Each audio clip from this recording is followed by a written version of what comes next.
The triumph of God's love. So, what does all this mean? If God has determined to stand with us, tell me, who then could ever stand against us?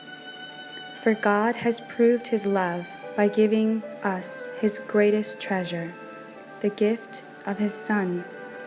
And since God freely offered him up as the sacrifice for us all, he certainly won't withhold from us anything else he has to give. Who then would dare to accuse those whom God has chosen in love to be his? God himself is the judge who has issued his final verdict over them, not guilty. Who then is left to condemn us? Certainly not Jesus, the Anointed One. For he gave his life for us, and even more than that, he has conquered death and is now risen, exalted, and enthroned by God at his right hand.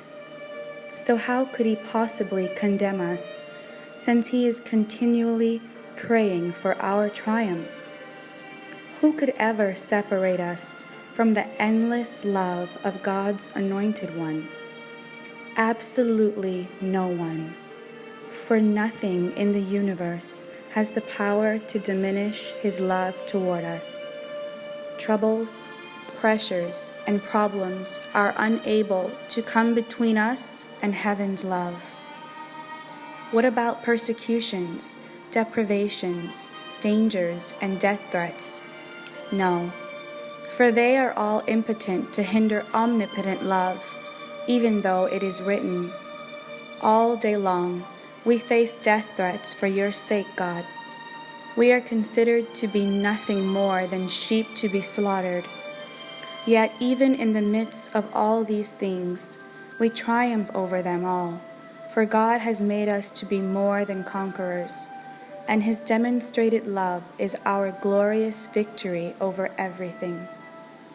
So now I live with the confidence that there is nothing in the universe with the power to separate us from God's love.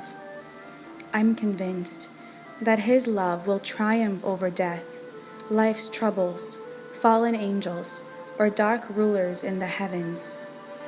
There is nothing in our present or future circumstances that can weaken his love. There is no power above us or beneath us, no power that could ever be found in the universe that can distance us from his passionate love, which is lavished upon us through our Lord Jesus, the Anointed One.